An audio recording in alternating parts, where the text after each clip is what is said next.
Welcome to Dr. Lottie Science with Soul. I'm Dr. Lottie and the host of this podcast. I'm a physician, medical intuitive, evidential psychic medium, international keynote speaker, and author of Med School After Menopause, The Journey of My Soul, an inspirational story about transformation, healing, and spirituality, which won first place in the category of spiritual leadership in August 2021 from Living Now Book Awards. This award recognizes truly world-changing books that contribute to positive global change. The inspiration for this podcast came from my own life experiences. As I have journeyed through life, it has taught me that we're part of a greater divine web of interconnectedness. I have walked the path of illness, healing, and transformation. After 2 near-death experiences, I became clairvoyant, clairaudient, and clairsentient, and was guided to attend medical school at the age of 54. We will be meeting with many different types of doctors, healers, as well as spiritual leaders, educators, and other inspiring souls in this podcast. It is my hope that you will gain information and create a path to healing your own life physically, emotionally, and spiritually, and bridge the gap between science and soul. If you are a person who understands the interconnectedness of mind, body, and soul, and would like to take one of my courses or work with me to create a path of healing your own life, please visit divinespiritualessence.com or drlottie.com. To stay up to date on future episodes and to help us reach a larger audience, remember to subscribe, review, and share this podcast, as well as subscribing to my newsletter at divinespiritualessence.com. Welcome to Dr. Lottie's Science with Soul. I'm Dr. Lottie, and today I am so excited to introduce Jess Beard, and she is coming on the show all the way from Brisbane, Australia. And Jess Beard is a spiritual business coach and archetypal teacher. She guides her clients through self-esteem and soul esteem archetypes so they can break free of their limiting beliefs and sabotaging patterns. By stepping up into their sovereign archetype, her clients are able to find the confidence to live the life they dream of. So a warm welcome, Jess. I'm really excited to have you as a guest today. So am I. It's great to be here. So I know you work with archetypes, but can you start by explaining what do you mean when you say you work with different archetypes? What is that? So Carl Jung actually coined the term, and he describes it as a collective pattern in the unconscious. So it's a pattern that we have that no matter what country, no matter what language you speak, we will have the same personality traits. So the mother is a perfect one that I use. And even, the judge or the priestess or a thief, you will say these, and no matter what language you speak, no matter what country you're in, you kind of instinctively know the characteristics and the personality traits of what I'm talking about. And an archetype will have its light and its shadow aspects. So, the mother, you can have the mother that's in the light. She's nurturing, she's protective, she's fiercely loving. And then you could also have the shadow aspects where she is the opposite and she is not nurturing and she's in her shadows. So we have these archetypes which are part of our core personalities, and some of them can be taught to us as we're, from our main influences in life, our parents and families, our teachers, our religions. And as we're growing and evolving as an adult, we sometimes will have to go, okay, well, that's an archetype that's actually doesn't really suit my soul purpose. And we have to kind of do some work to heal them. And, I find that particularly with the saboteur. And the saboteur when I'm working with my clients, about probably 70% of the different characteristic traits and different things that comes through is not actually their own. It's a learned behavior, or it's from a trauma, or it's from a multi-generational, behavior that comes through, and it causes that little bit of, friction in their life because this doesn't sit well within me. So the archetypes is basically a different language. And I find that once people understand it, because it's all about patterns and personality traits, and it really resonates with some people, and they're just like, oh my goodness, I'm doing this, and this makes so much sense. And a lot of people can really resonate with it, because on one part it makes such logical sense, but then the other part they feel it really in their bones, like, oh my goodness. So it's a fascinating thing, and my greatest joy in life. Wow, that sounds fascinating. So how do you figure out what archetype you are? So becoming aware of your patterns and cycles is really something that you can start to learn. Like before we started this, we were talking about the Knight archetype.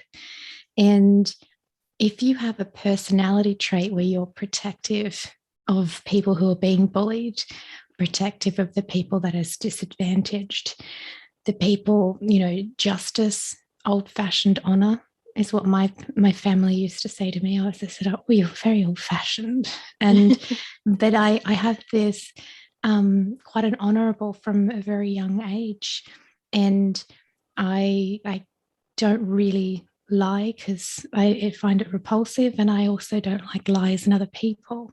So once you actually realize that the Knight archetype is an actual blueprint in the collective, and then you understand that that's a part of who you are, you then go, well, hang on, I can't put myself in a position where my Knight is going to constantly be triggered. So you can't work in a corporation that is not in its integrity, and you can't be around people who are not in their integrity. You will literally be really, really miserable. So learning about archetypes is to actually that incredible saying, know thyself. And really you start to look at all these core personality traits, and you actually go, oh, that is this. And some of them are not so pleasant, like I had the judge, and the judge is both, I judged myself, but I am predisposed to having that blueprint of I'll judge the situation and I'll judge people.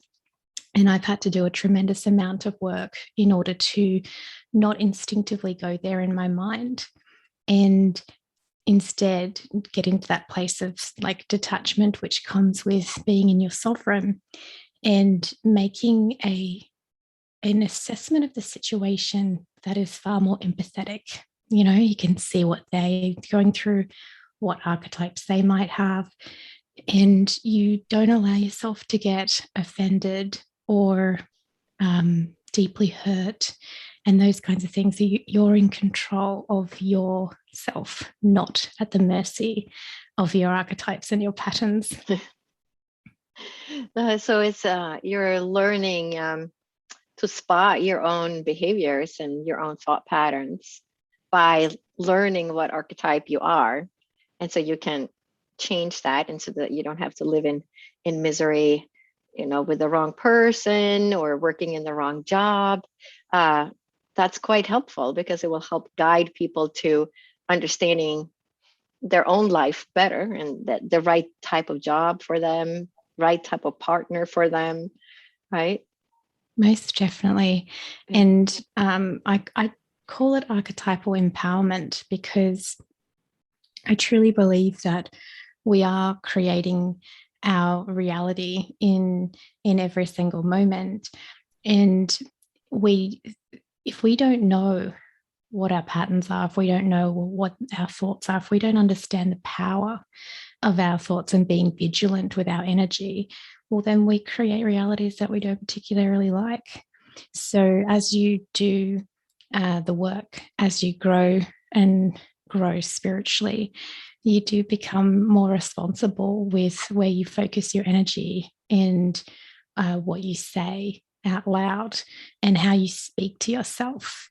And understanding your archetypes is to take back your power so that you're actually taking ownership in every given moment.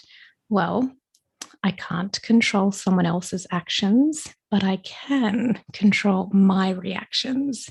And I say that to my clients all the time, because when you're feeling powerlessness and you're at the mercy of a situation or other people, a boss, a loved one, society, you can get so filled with hopelessness and that you can't, do anything. But if you actually go moment to moment and you ask for every situation, what is the best? What do I want to do? Go up into your sovereign. Then moment by moment, your soul guides you out of the situation. It's quite amazing. So I know you talk about how to shift with archetypes from a 3D to a 5D reality. Can you explain that?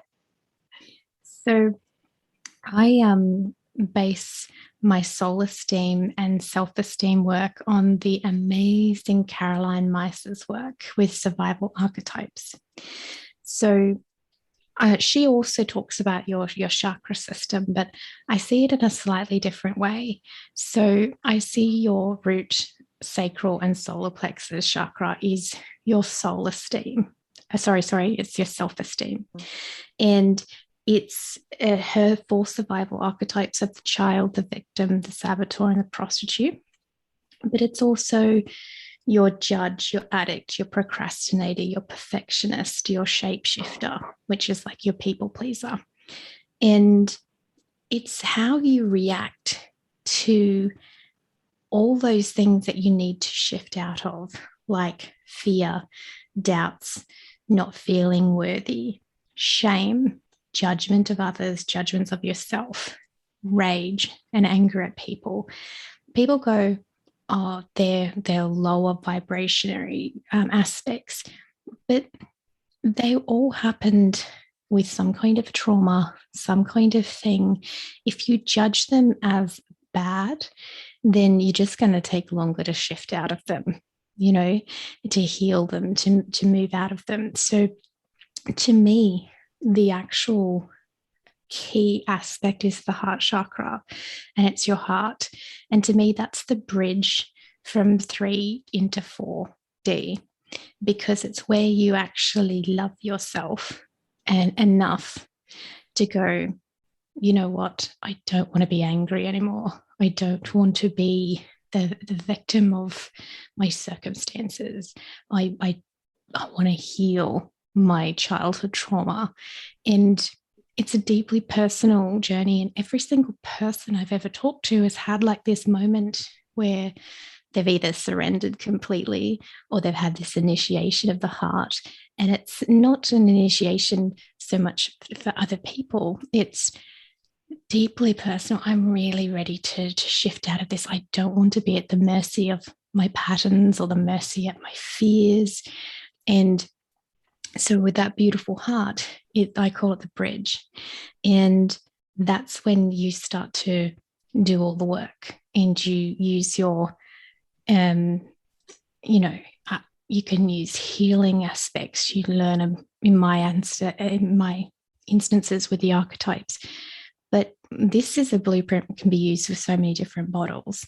There are so many profound healers, teachers, authors like yourself, people who've had these incredible journeys, mediums, near-death experiences. They've come back to help people. And there's people who are going to resonate with other people, but they still go through the same blueprint of shifting out of that 3D, all that stuff in those lower chakras. and then they start to ascend into their own sovereignty. So I do it with the self-esteem and the soul esteem. So once you go up out of the heart and you start to look into the soul esteem, well, there was a wonderful man called Jim Curtin in one of Caroline Meiss's workshops, and he only presented on the stage for about, I think, 15 minutes or 20 minutes, and he changed my life because he talked about these 4 archetypes which can help pull you out of your survival. And that's your sovereign. So your sovereign is where you start asking questions. I want to see, show me how to get out of this pattern. I'm ready to do this. What am I doing? Then there's the warrior, pulls you out of the victim. You're like, I'm done. I need to do this. I need to heal. I need to live the life that I want to. And then the alchemist pulls you out of your sabotaging patterns. You keep trying. You don't give up. If something doesn't work, you just try a different experiment. And some traumas and some healings take so long because that's, what that person needs. Other people can do it in the click of a finger. And then the lover pulls you out of the prostitute. And it's because you love yourself enough to know that you're deeply, deeply worthy. So these are all in the 4th D, because you start to you get into that detached state where you're not at the mercy of your patterns, and you can have courage, you can have logic and understanding, you own your power, you own your responsibilities. And it's in this space where you're not so consumed by your 3D stories, your traumas and everything. And that's where there is literally the energetic space for some higher archetypes like your healer, your crone, your mystic, your teacher, your seer. They can come through. Your priestess can start to really present, be deeply of service. And they don't have the energetical space in your field to shine if you're consumed with 3D realities. So you start to shift into those, and they are your throat, your heart, throat, third eye, and crown. And you go through those processes. And when you are living predominantly from your soul esteem, you're taking that responsibility. You are living in your sovereign and your warrior and your alchemist and your lover. You are stepping up and you're being of service. You're living the life that you want to. You reach what I call as holographic alignment, which is also 50. Some people call it 0 point. You can call it enlightenment.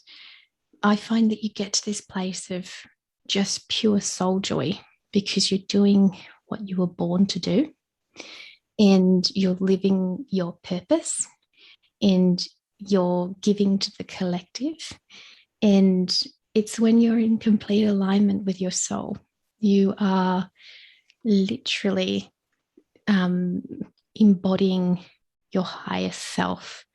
And I always find that I get up into there, and then poof, another lesson will come along, and I'll have to dip down into the other ones and play in 4 and 3 for a while.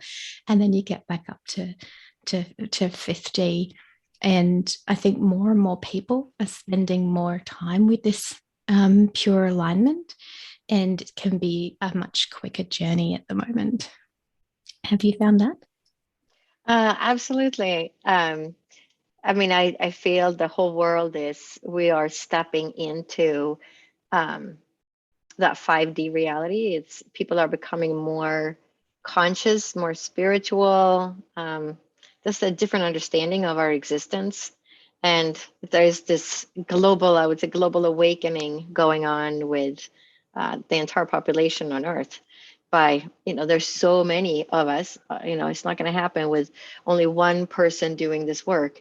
It needs to be millions of us doing this work together in order to raise that awareness and consciousness for Earth itself.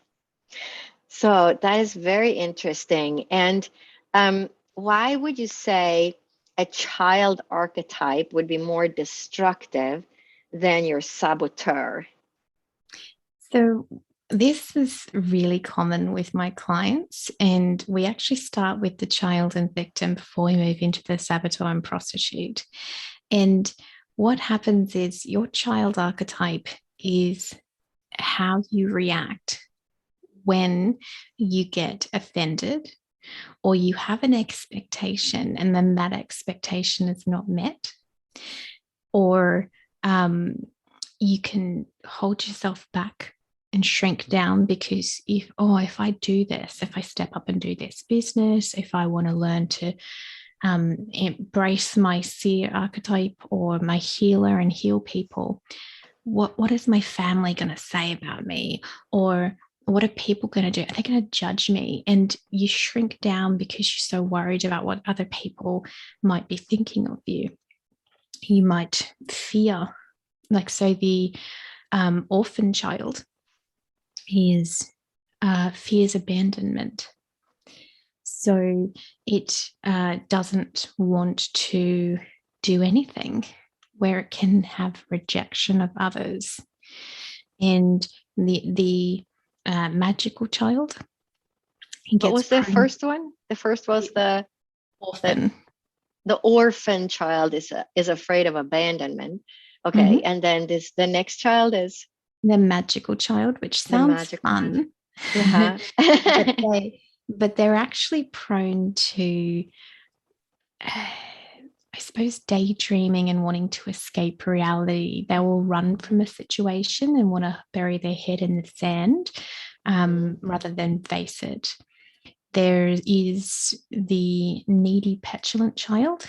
So they need to be needed. They're so generous, but they will quite often go into Shapeshifter, which is your people pleasing, and they'll go into Prostitute, where they will do things that they don't want to do, but they desperately want to be needed. And they can quite often, I call it pouting, and we all do, all the child archetypes will have a little tanty or a pout. And then the needy petulant will actually, in that moment when they don't get their own way or something's gone wrong, they will actually turn around and kind of make a very drastic change. So say in a business situation, if they're slighted in some way or they feel like something's happened to them, they'll just, I'm not going to get involved.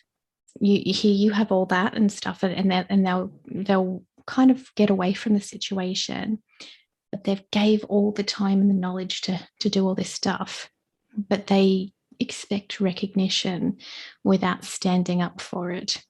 So there's a couple of other different child archetypes, and it's really the hardest part of the work is working out which child archetype you have, because once you learn that, you then understand what your go-to pattern is when you're hurt. And it's where you have this, almost you expect some people to telepathically understand, if I do this, this, and this, then I expect thank you. I expect this. I expect some kind of an acknowledgement. And when they don't get it, they go into whatever their child patterning's response is.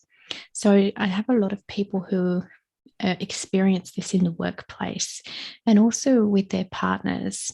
And they kind of unknowingly expect the other person to understand, because they're coming at from the lenses of their child archetype and how they're reacting. And they think everybody else has that same child archetype. And I was talking with someone the other day, and they love giving compliments, and but their compliments almost come out like a bit of a critique at times, and they're just predisposed. And to them, it doesn't occur that, well, there's probably a nicer way you could have complimented, and did you really need to? Because in some situations, it's almost like you compliment them because you have that expectation of some kind of a response. You're not going in for it with kind of a genuine, compliment, if that makes sense. Mm-hmm. Yeah, so I could see how the child archetype, it just falls back into that trap of his behavior since early childhood. It's almost very similar to psychotherapy, right? Is the patterns that you learn at an early age is what gets triggered in our adult lives. So I could see that being very destructive unless you become aware of what archetype you really are. But how is that then more destructive than a saboteur that's just sabotaging? Because your saboteur patterns, I found, are quite often a very learned behavior, and you can usually, with tapping, healing, repetitive affirmations, I call it alchemy, and I'll get someone to use like an essential oil or dedicate a specific crystal or have a certain ritual or prayer that they say when that pattern's presenting. Like a very basic one, which was really profound for myself. I used to have the worst toxic inner critic, and a friend who I can never remember who said it to me, and I wish I could remember, years ago in 2012, they said, speak to the inner critic and say, I see you.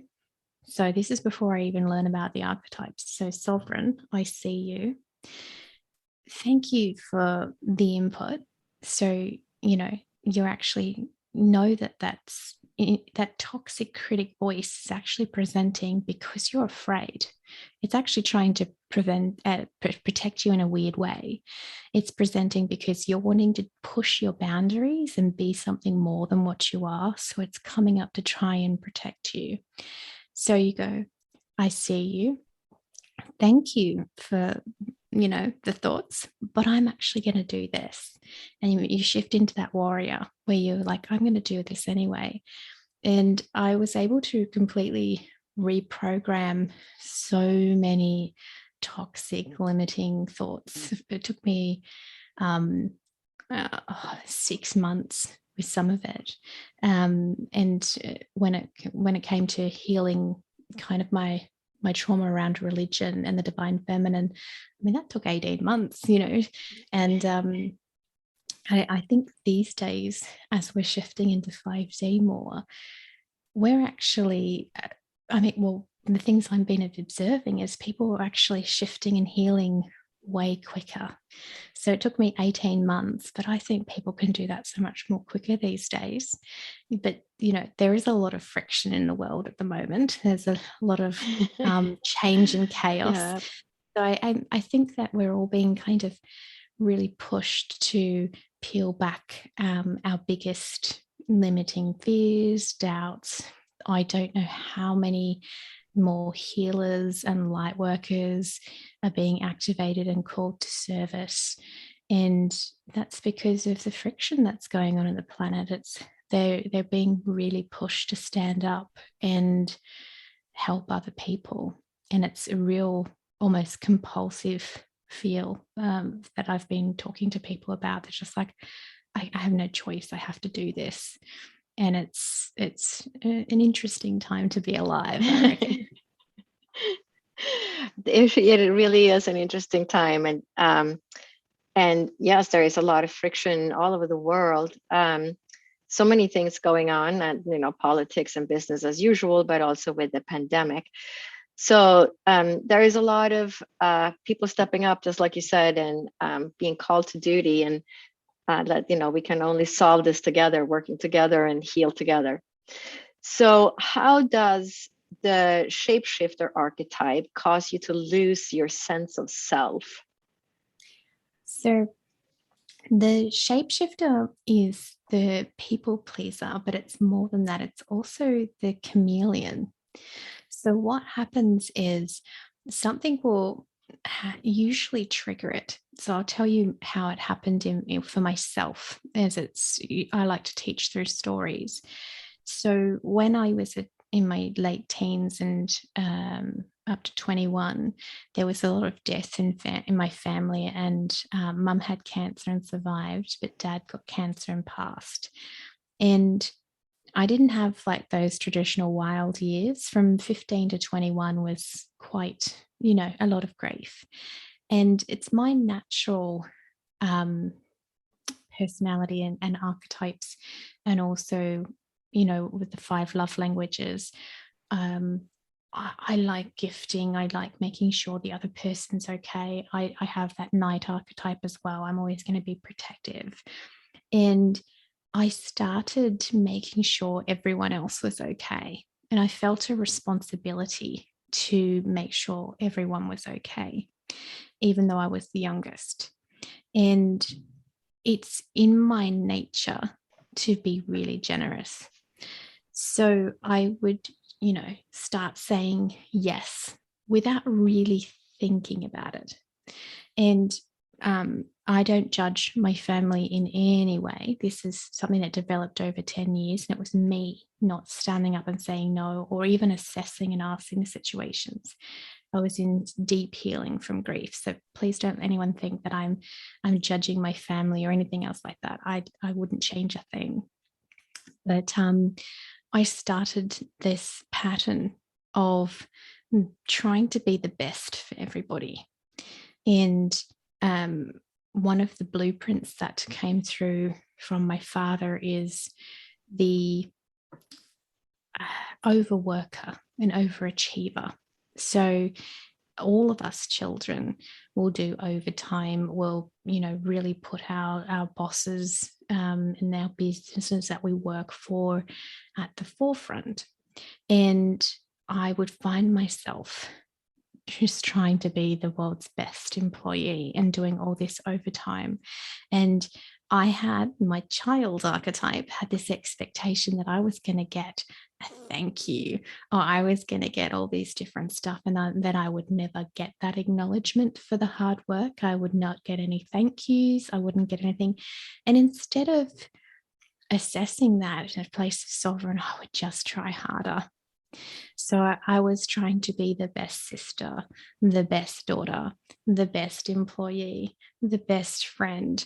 And it got more and more toxic. And this is what the shapeshifter can do, is it can start out really small, and over the years, it can develop into something where you offer to do things for people and you just don't want to do them.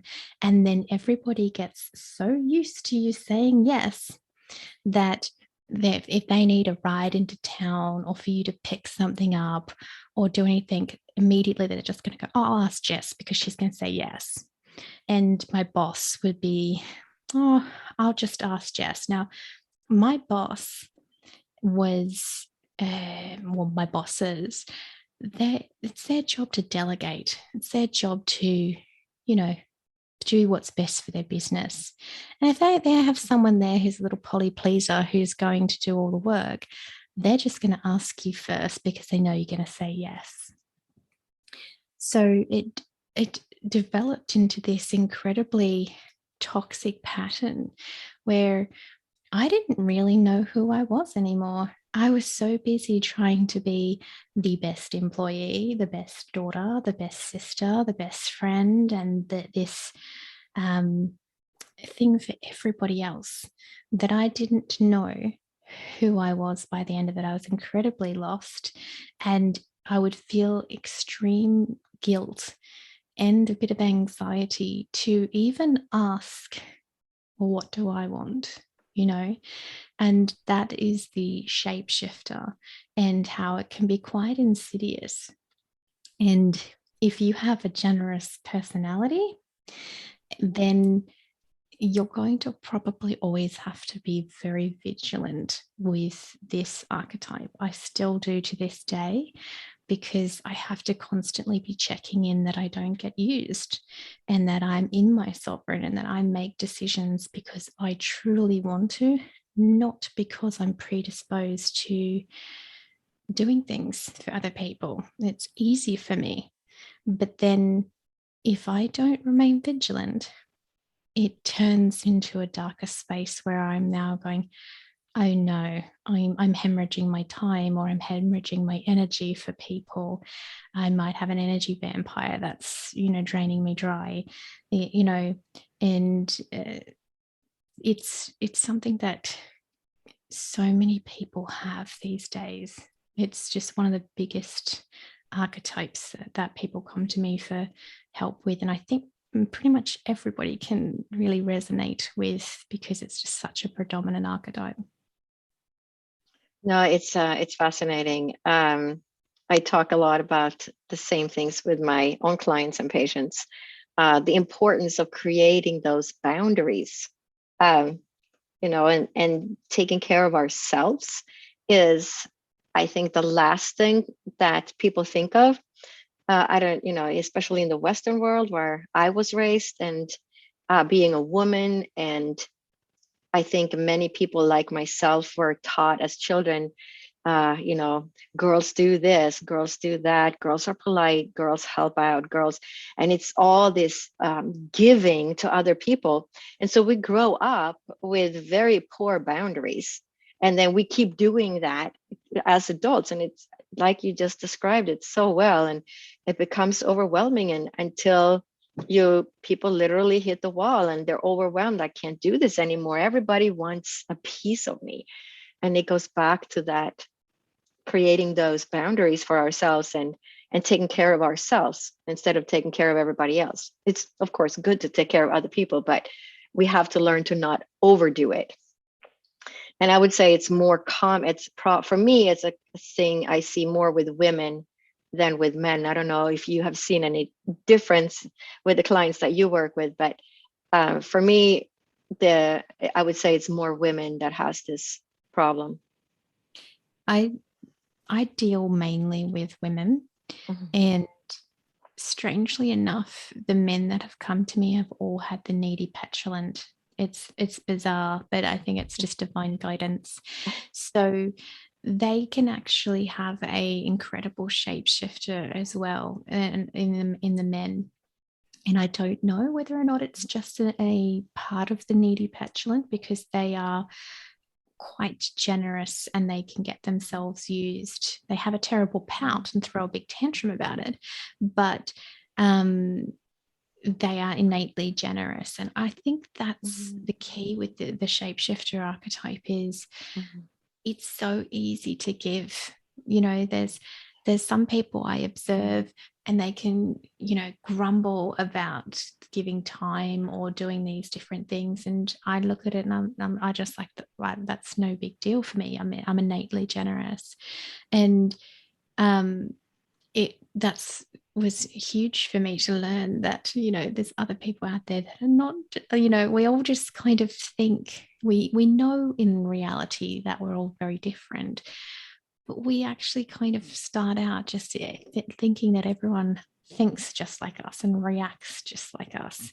And it can be such a shock when we have to really learn, that other person is vastly different, and when they've got their archetypes at play, they have their own issues, they have their own childhood traumas, they have their own blueprints and reactions. And when I'm speaking to them, am I going to just be activating and triggering them? Or if I know their patterns, how about I have a conversation that speaks to them instead of triggering them? And that's one of the big things that I can see a lot with the child archetype as well. I think when it comes to communication, and not offending each other, and not fearing the differences in others, it's when you can really go, this is how I operate and that's how they operate. And now I have to work out how to communicate in a way that works for both of us. And I wish that the planet did more of that, because now it's like we just sling these statements of facts at each other. There's no more debating. There's no more talking. It's just like this is, this is the reality. And I go to a huge effort to not engage in any of that, which can be really interesting online. I will type out a comment sometimes on Facebook, and then I go to Spirit, can I press send? And it's like, no, and I have to delete it. So I just don't engage most of the time. And then I'm just like, but guys, it's such a good comment. And they're like, no. Oh, I love it. So let's talk about the warrior archetype. Why is the warrior archetype so vital when it comes to starting a business? So a lot of people, when they're ready to really start doing this, they get into their sovereign and they are like, I can see what I need to do. I can see the steps. But then you need to activate the warrior. And I call it the 3 C's, which is commitment, courage, and conviction. And if you don't have that conviction, I find that people can get triggered back down into their child and victim. So they'll start their business and they might write the world's greatest post and they share it and they expect to get all this response because it's such a fantastic post. And then they get nothing. There's no likes, there's no comments, there's no shares. And instead of staying in your warrior with conviction, I'm going to do this no matter what, and they're working with their alchemist, they will get triggered. Oh, there's something wrong with me. Something's wrong with my writing. People don't like me. Am I supposed to be doing this work? I am a failure. And out comes all the child's, greatest fears. And you have to stay in your sovereign warrior and go, you know what? I know that I want to do this. I want to be a healer. And I'm going to have to keep activating that warrior and have that conviction that no matter what, I am going to do this. I am going to start my business. I'm going to face my fears. I'm going to get on do Facebook Lives. I'm going to come and talk to Dr. Lottie on a podcast. I'm going to do all these different things because this is what my soul is crying out for me to do. And it takes courage. 10 years ago, there's no way I could have been here talking to you. I was so filled with lack of confidence and uncertainty. I had toxic inner critic. I was shape-shifting. I was a martyr. I had all of that. And there was just no way. I have had to do so much work in order to build that confidence up and the worthiness of, I've changed my life with this work and I know that it works and I can help people with this. So I need to do it. And it takes pure courage. And I tell people to activate the warrior and the alchemist together. So say, we'll go back to the analogy of you wrote this fantastic post. So you go, okay, that didn't work. No one has responded to that. So I'm going to activate my alchemist and I'm going to try something different. And you stay in that conviction. I am doing this no matter what. I am not going to give up. I will try posting a different thing. Maybe I'll do a live. Maybe I'll do free readings for the week. I'll do whatever. And when you start to get up into that higher aspects of the soul esteem, and you really start to operate from there. You take your stories out of it and you go, hey guys, what should I be doing today? And whatever comes forth is what you do for the day. And then you create content which is in alignment for yourself. And you know, if that doesn't work, you just keep trying until you find something. And I always deeply laugh because sometimes I'll create a post and it takes me 40 seconds and I don't have any attachments to it. It was just something rather, and I get the best response. And sometimes I can spend 40 minutes slaving away what I think is this perfect blog post or this perfectly crafted this, and I'll get 3 likes or, you know, a bit of a chat about it and different things. And I think that if you take all of your child and victim out of it and go up into your sovereign and warrior, and you just keep doing it with the intention, I want to help people, I want to heal people, I want to teach people, and make it less about yourself and more about your work and being of service. No, that's good advice. And I recognize myself too when you're talking about that, because it's like finding that true self, operating from your soul level and just being you.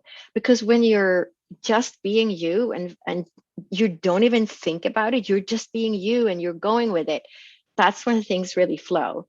And you know, you spend time working on something and, oh, okay, well, that didn't work out too well, let me try it this way.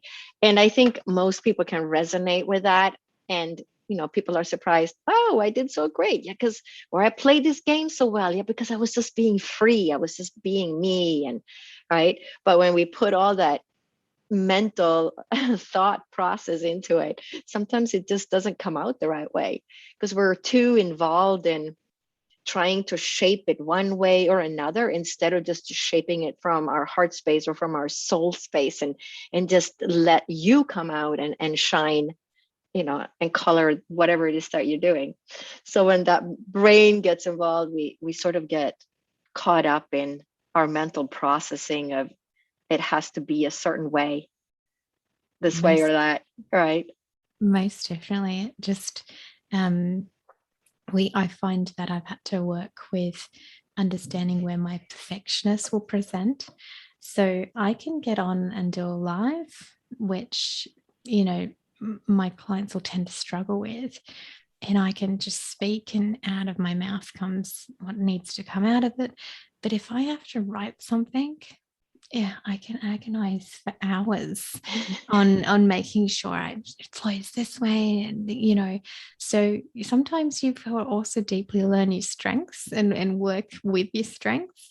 And you know, like podcasting, because I can do my lives and I've been doing that for quite a while, I can talk comfortably, and I know all my archetypes back to front. So if someone asks me a question, then you know, I can answer quite you know, with like a reflex.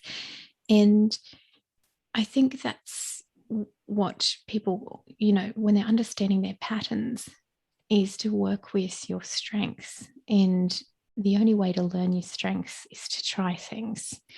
And that's where you can have with that warrior that non-attachment to, you know, well, that didn't work, that's not in alignment, let's try this, and just keep going. And I have with some of my clients, it's actually the warrior where they still need to do that little bit of work. You know, they will know to get themselves out of the child, they get themselves out of being the victim, and they'll go to their sovereign, and they're like, they so want to do it. They'll put a few things out there, but to me, it's that conviction. And if some few things don't go right, they just kind of let it fizzle, and it drops back down into the child, and then they're a victim of it not working, and poor me, and you know, or it wasn't. They'll blame the pandemic, or they'll blame timing, all those different things. And I'm not being harsh. It is us making excuses. If we go back up into Sovereign and Warrior and just keep trying, it does end up working. You've just got to find the pattern. You've got to find the path. And instead of going down into putting your energy in thinking that, oh, it's not the right time, or it's not flowing, or it's such and such, well, pop back up, put on your little suit of armor. You can do it. Ask your guides, surrender the situation, and then move forward, and don't give up. So I think that's where I have this tipping point with my clients is, you have to have conviction. You have to say to your soul, I'm doing this. I am ready, willing, and able to face all of my fears, heal all of my traumas. I want to help. I want to be of service. I want to heal. I want to teach. I want to be a light worker. I want to be of service to the collective. And I'm going to do the work. Because every time you face a fear, or something comes up, you've been rejected, something's not working, when you transform that and you heal that, and you're healing it for everybody, you're putting that back into the collective of, let's do this. I'm standing up. I'm following my passion and purpose. Absolutely. And for the people that are listening, that are thinking, wow, I'd really love to get on Facebook Live or do all these things, but I'm too scared. So how do you heal your fears of being seen and heard so that you can start doing these live things? Practice. And you don't have to do it live. You can go into Facebook and start your own little private group. You can even have it as a secret private group. And you can practice until you feel more comfortable. Now, I'm an Aries, so I like to just go and find the deepest, darkest, scariest part of the pool and throw myself into it. So when I did my first live, I'm just like, I'm going to rip this Band-Aid off. And I joined a large thing called Spiritual Events Directory on Facebook, and I was a host there. And I just went live on that, and I laughed because I did okay. I forgot to introduce myself, name my business, do any of those different things, like none of that. I got on there and I survived. Underneath the table, my hands were shaking, my feet were shaking. No one could see this, but I was petrified. But being that Aries, I'm just like, yeah, I'm gonna go just rip that Band-Aid off and dive in. But I understand that other people don't have that level of almost crazy at times. And I suggest work out for yourself what is going to work for you. If you need to practice without being seen, you can do it in private, and then you see yourself talking back, and you look and you go, you know what? You don't look too bad. You don't sound too bad. There's not too many ums. Then you can critique it constructively, not toxically, and you can go, I probably could have talked about that a bit better. So that's an option. There's also like getting help. I went and got a business coach for myself. So if you need education in certain different areas, then you can always go and get help. There's tons of free challenges out there if people are on budgets. And if you, are trying to just slowly bring yourself out of it, go back to your spirit, go back to your soul.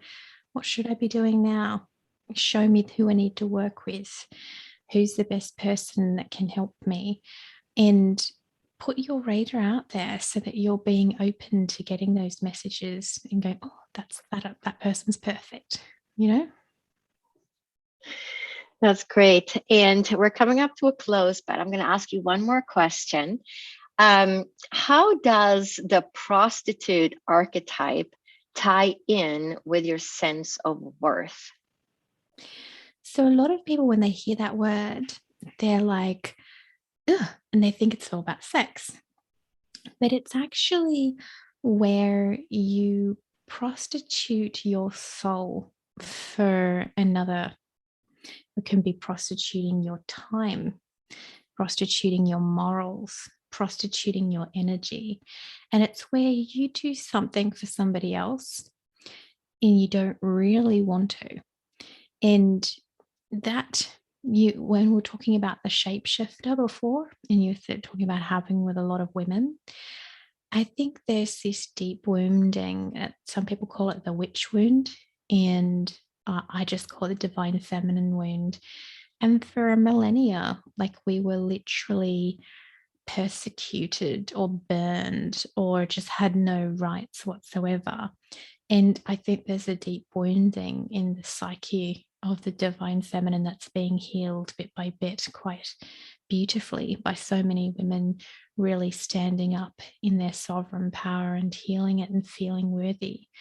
But nearly every woman I've worked with has this worthy issue. Am I worthy? Who am I to help people? Who am I to teach? Who am I to coach? Who am I to be a psychic? There's other people that are better than me. And I've actually experienced quite a bit of fear of others tearing them down.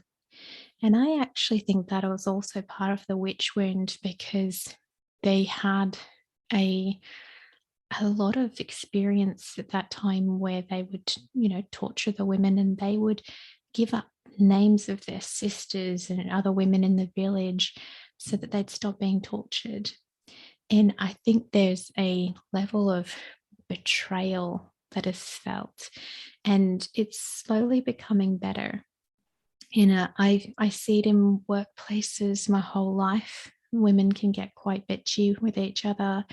If one starts to be successful, the women can be far more catty than the men. And, same with our pop stars and everything else, the Free Britney Spears movement.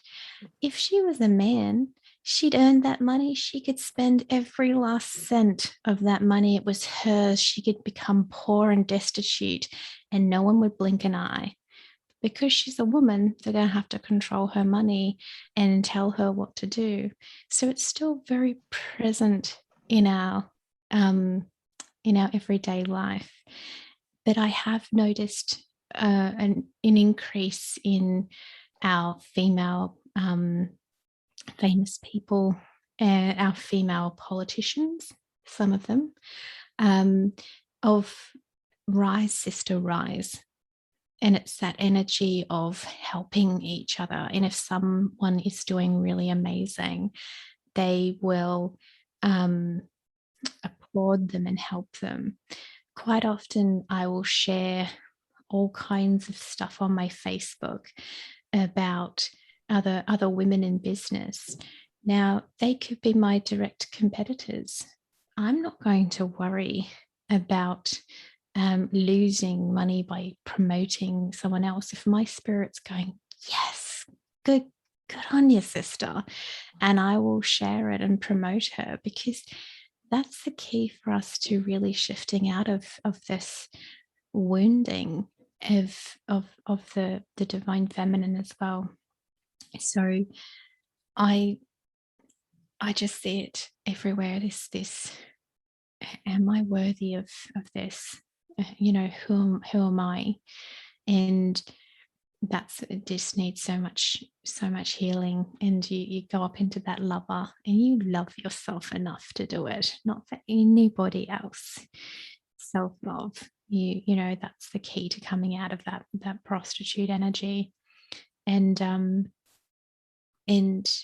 it also can be about your morals as well.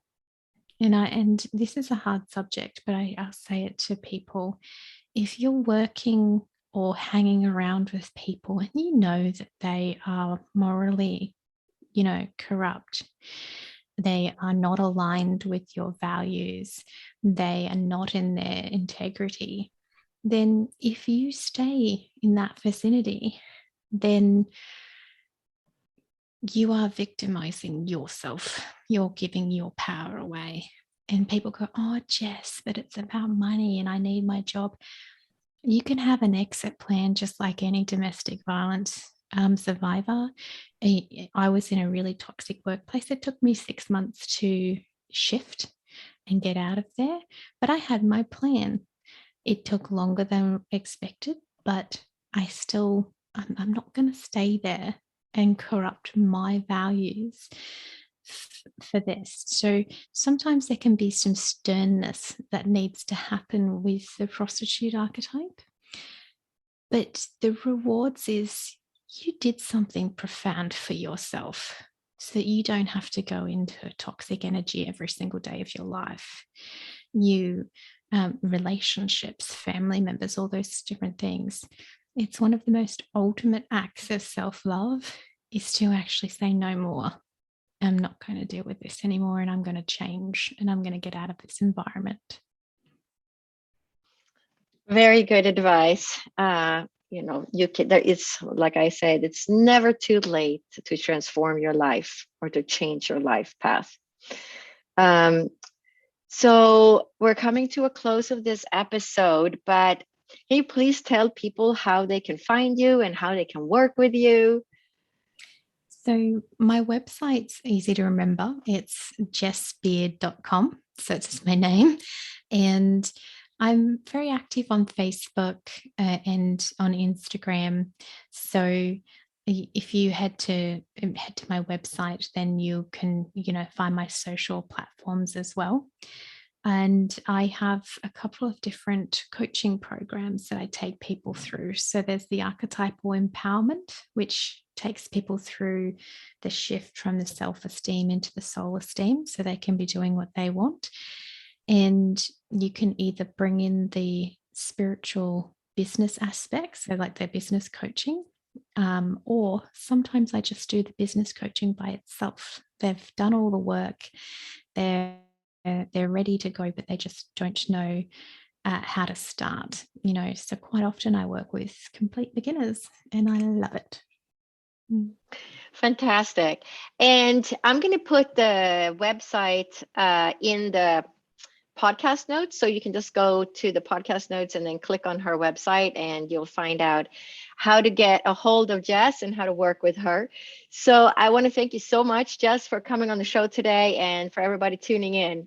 It's been a pleasure. Thank you. I hope you enjoyed listening to this episode of Dr. Lottie Science with Soul. To stay up to date on future episodes and to help us reach a larger audience, remember to subscribe, review, and share this podcast, as well as subscribing to my newsletter at divinespiritualessence.com. If you are a person who understands the interconnectedness of mind, body, and soul, and would like to take one of my courses or work with me to create a path of healing your own life, please visit divinespiritualessence.com or drlottie.com. My book, Med School After Menopause, The Journey of My Soul, an inspirational story about transformation, healing, and spirituality, which won first place in the category of spiritual leadership in August 2021 from Living Now Book Awards, is available online at Amazon as well as other online platforms worldwide. If you are a person who understands the interconnectedness of mind, body, and soul, and would like to take one of my courses or work with me to create a path of healing your own life, please visit divinespiritualessence.com or drlottie.com.